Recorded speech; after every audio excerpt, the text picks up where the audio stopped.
Los detectives llevaban varios meses tras este increíble caso policial. De día y de noche le seguían los pasos a este ciudadano chino. Una denuncia alertó a los detectives. Algo extraño ocurría al interior del galpón ubicado en la calle Abdón Cifuentes, en la comuna de Santiago. Meses de largo seguimiento permitieron finalmente descubrir y allanar lo que sería un prostíbulo clandestino, destinado exclusivamente para personas de nacionalidad china. Al momento del allanamiento fueron encontradas y rescatadas 2 víctimas, 2 mujeres jóvenes mayores de edad de nacionalidad china, quienes vivían y trabajaban en ese lugar. Estas personas no tenían consigo su documento de viaje, sus pasaportes, los cuales fueron encontrados al allanar la casa del detenido. Como lo escucha, y es que el ciudadano chino identificado como Ping Jingwen, dueño del local y quien fue detenido por los detectives, tenía literalmente secuestradas a 2 mujeres de su misma nacionalidad y que eran explotadas sexualmente. Ellas no tienen registro de su ingreso a nuestro país, por lo que se investiga además la trata de personas. Al momento de chequear a estas mujeres, pudimos obtener como resultado de que ingresaron al país de forma ilegal. Esto quiere decir que no tenían ningún tipo de movimiento migratorio registrado en nuestro país. En el allanamiento realizado al domicilio de este ciudadano se encuentran los pasaportes de dichas mujeres acompañados de otros 3 más, todos ellos pertenecientes a mujeres de la misma nacionalidad y rango etario. Sin embargo, de ellas hasta el momento no hay pista de su paradero, por lo que hasta el momento no se descarta que esta solo sea la punta del iceberg en el descubrimiento de una red internacional de trata de personas. Parece estar en el borde de lo que se denomina internacionalmente la trata de blancas, es decir, un negocio de carácter de prostitución sexual dirigido a un segmento de la población a partir de mujeres de nacionalidad extranjera que no se sabe si están o no indocumentadas en nuestro país, y además con una práctica que viola las normas sanitarias actualmente en nuestro país, porque aquí puede haber una red de carácter internacional muy elaborada que hasta ahora recién se está detectando a partir de estos hechos. Prostíbulo clandestino que gracias a las denuncias anónimas se logró investigar y desbaratar. Sin embargo, y como le comentábamos antes, aún queda mucho por descubrir tras la detención del único sospechoso.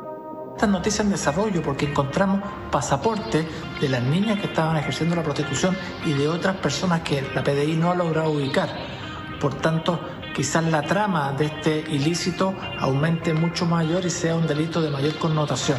Por ahora, en tiempos de pandemia, lo más importante es abstenerse de cualquier tipo de actividad, sobre todo estas que son derechamente delictuales, pero importante también destacar la denuncia ciudadana, es fundamental.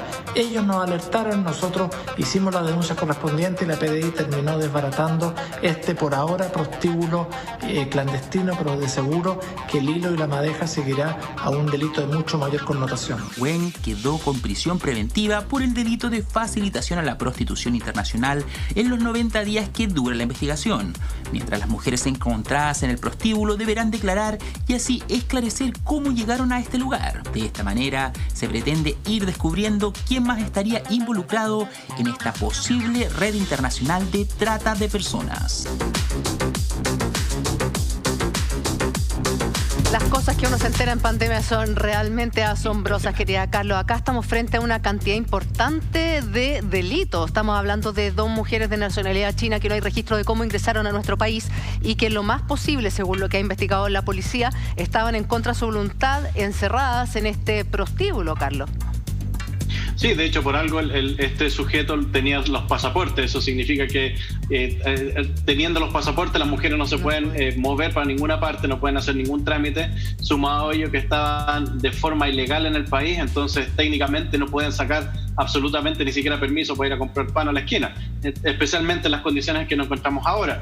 Entonces, toda esta situación de esta pandemia, toda la cuarentena que estamos viviendo nos está sirviendo y les está sirviendo a las policías para poder darse cuenta de muchas cosas que realmente ocurren bajo nuestras propias narices y que recién nos estamos dando cuenta de que en Santiago y que en Chile tenemos esta realidad. Ahora, este trabajo que hizo la policía, Claudio, de detener a este ciudadano chino, ¿puede ser la punta del iceberg de no sé, una mafia de trata de blancas a nivel internacional? Para serte muy sincero, yo creo que esta no es la punta del iceberg, sino que estamos por la mitad del iceberg para abajo. El año pasado, no sé si recuerdan, que por ahí por enero o febrero del año pasado reventó una red de trata de personas que venía desde China, liderada por unos chinitos, y que tenía gente de la Cancillería involucrada, que tenía el gobernador de una región muy involucrada, que tenía muchos funcionarios públicos involucrados, y lo que hacían era básicamente todos los documentos propios que exige la ley para poder traer ciudadanos chinos. Entonces, esta red en principio ingresó a Chile de forma irregular 381 personas de nacionalidad china a nuestro país que no tenían cómo hacerlo, falseando cartas de invitación, falseando ofertas de trabajo, las cuales fueron visadas por la Cancillería chilena y por ciertos organismos gubernamentales chilenos, todo de manera falsa. Ahora la pregunta del millón es: ¿qué diferencia hay entre dar a un inmigrante chino de forma fraudulenta a Chile para que lo que sea que quiera venir a hacer a Chile, o que además cuando llega a Chile estos personajes, no me pagaste lo que me dijiste que me ibas a pagar por todos los documentos falsos, ¡pum!, le retienen el pasaporte? Y si queréis pagarme, ponte a trabajar acá. Y entramos directamente en el ámbito de la trata de personas. Claro. O sea, si tú me preguntas, yo creo que entre esta red y este funcionario y esta de chino que hoy día descubrieron haciendo las veces de operador de este clandestino con estas ciudadanas, yo creo que hay una vinculación directa con los otros chinos que ingresaron anteriormente, porque la comunidad china es muy pequeña y se conocen mucho.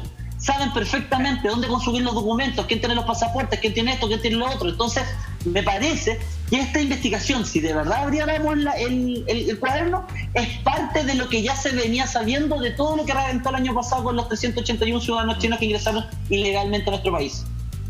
Claro, y además que, Claudio, en el caso de estas ciudadanas chinas, ellas estaban como secuestradas, porque ellas no tenían conocimiento a lo que ellas venían a hacer acá a Chile. Entonces a ellas las traen engañadas finalmente, y cuando llegan acá se enteran que el trabajo no es el que les han ofrecido, sino que tienen que hacer la prostitución, pero finalmente cómo ellas pueden arrancar. Y es lo mismo que pasa a la inversa también con algunas latinoamericanas, pero también en distintos países de Asia.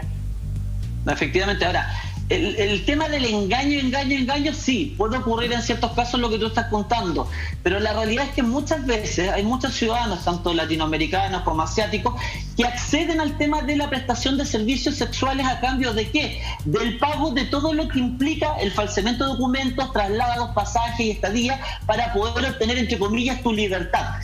Es súper caro para el trato. Tú trabajas para mí un año prostituyéndote y con esos dineros que recuperamos yo me doy por pagado y tú eres libre para seguir trabajando en el país donde tú quieres instalarte. Cuando se descubren estas redes, normalmente las víctimas denuncian como que fueron engañadas y que no sabían pero que estaban siendo forzadas y todo, pero la verdad es que muchas veces existe un acuerdo tácito que es la fórmula que tienen para poder pagar toda la falsedad documental que se requiere, y además de costo. Traer a alguien de China es carísimo y hay mucha gente que necesita salir de China. Pero ojo, Claudio, que en este caso puntualmente estamos hablando de 2 mujeres que ingresaron a Chile por pasos no habilitados. O sea, acá no es como el caso anterior que tú recordabas, en donde sí había documentos falsos, invitaciones, donde había incluso personas diplomáticas involucradas. Acá estamos hablando de que todavía no se sabe, porque no hay ningún papel ni ninguna documentación de cómo ingresaron desde China estas 2 ciudadanas. Bueno, pero si te recuerdas el caso anterior, tenías a un canciller metido, a un gobernador metido en el tema. La verdad es que yo, tanto del paso habilitado y de la falta de registro del ingreso, no sé, ya no me extrañaría que hubiese más autoridades involucradas en este tema. Pero para que haya esta privación de la voluntad de las víctimas por parte de fuerza, o sea, que tuviesen miedo de que algo le ocurriera, no me sirve que hayan detenido a un funcionario, a un chino que era el que hacía las veces de cabrón del tema. Me imagino que tiene que existir una mafia, ¿Claudio?, por detrás que la respalda. Algo más allá. Esa mafia, ¿dónde está? Aquí está vinculado este ciudadano chino que estas mujeres tenían miedo de escapar y denunciar el hecho de la justicia. ¿Dónde está toda esa red de protección? Porque si es solamente él el que estaba trabajando todo esto, no me cuadra con la hipótesis general de la violencia. Edu. Oye, Claudio, una pregunta. ¿Qué pasa? ¿Qué hace el Estado chileno o la justicia chilena con estas mujeres? ¿Las trata como víctimas de la situación o son cómplices de un cierto delito? No sé. ¿Cómo las ve? ¿Las devuelve a China? ¿Qué pasa con ellas? Lo primero que tienes que entender es que ellas, para todos los efectos legales, son víctimas. Porque la trata internacional de personas es un delito que está contenido en tratados internacionales, una serie de cosas, pero ellas en primer término son víctimas, por la forma en que se presenta el hecho, independiente de que existió consentimiento por parte de ellas son víctimas. Y como víctimas del delito hay que determinar efectivamente cómo se efectuó su ingreso a Chile, a través de qué tipo de documentación, y si se hizo por un paso no habilitado, ¿quién lo hizo? ¿Cómo se hizo? Porque yo la verdad creo que estas ciudadanas chinas son parte de toda esta red ilegal que está reventando en Chile, de ciudadanos chinos. De verdad, el ciudadano chino tiene mucho poder económico para poder haber corrompido al canciller, para poder corromper a un gobernador, para poder corromper a una municipalidad completa, para corromper a chilenos que les facilitaban las ofertas de trabajo a China. Tenían un billetón, la verdad. Esa es la verdad de las cosas. Y esta comunidad, la verdad que hay que tener mucho cuidado porque hay muy malos elementos, como a veces se estigmatizan a otros latinoamericanos, todo. Hay en todos lados, hay gente mala. Y esta comunidad tiene esos malos elementos. Y ojo, que son malos de verdad estos gallos. A ver, entonces hay que tener mucho cuidado y hay que cortar esto al tiro. Como Carlos, a la cabeza al tiro. Y ahí le quiero preguntar a Carlos, porque ¿cómo se investiga un caso tan intrincado? Estamos hablando de 2 ciudadanas que ingresaron por un paso no habilitado, que los pasaportes estaban retenidos por esta persona, pero claramente Claudio dice el que ejercía como el control no era el jefe o la cabecilla o la mente brillante que planeó todo esto. O sea, ¿cómo se puede llegar a desbaratar quizás una banda bastante más grande de lo que creemos? Es que hay que comenzar a tirar la hebra, así de simple. Estas mujeres, ¿para qué necesitan pasaporte si ingresaron de forma ilegal? Esa es la primera pregunta. ¿Ingresaron ilegal realmente o no? Si tenían ese pasaporte, ¿para qué es el pasaporte real o es un pasaporte falsificado? ¿Ese pasaporte es realmente el nombre de estas personas, de estas víctimas? ¿O no? Esas son las primeras preguntas que uno tiene que ir resolviendo. Y de China, de eso, es que ahí, Carlito, y de China quizás no se vinieron directo a Chile, quizás fueron a un país fronterizo nuestro y ahí pasaron. Normalmente los ciudadanos, normalmente ciudadanos chinos o de otras nacionalidades pasan por otros países, así como también ciudadanos de otros países pasan por Chile para ir a otros países, porque viajar desde Chile a otros países, especialmente, por ejemplo, a los Estados Unidos, es mucho más seguro que viajar, por ejemplo, de otro país latinoamericano.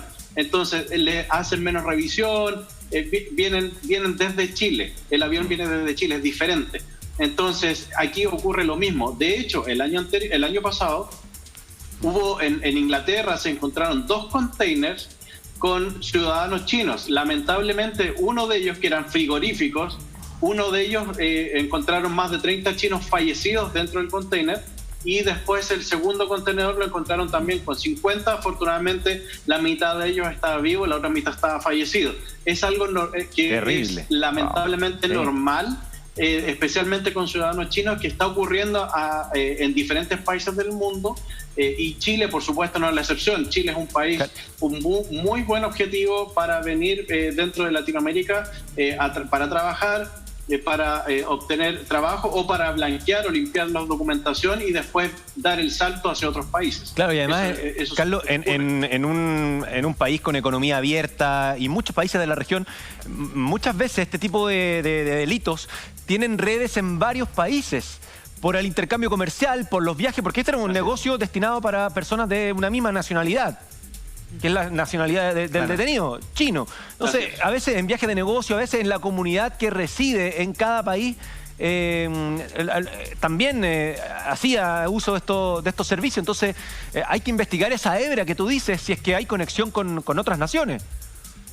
Sí, claramente sí, son ellos los principales clientes. Es algo que se sabe. Cuando viene algún chino desde su país para acá, saben y le avisan: tenemos este negocio, así que siéntete libre, o viene dentro del paquete cuando viajan a Chile incluido. Entonces eso lo que sí claramente por la ubicación del prostíbulo no es para gente de altos recursos conocidos en China. En China, cuando hay gente con mucho dinero y viene a hacer negocios a Chile, es gente que tiene muchísimo dinero, no va a ir al centro de Santiago a meterse un prostíbulo, va a ir a otro lugar. Entonces puede que existan otros negocios de más alta clase, por darle un nombre.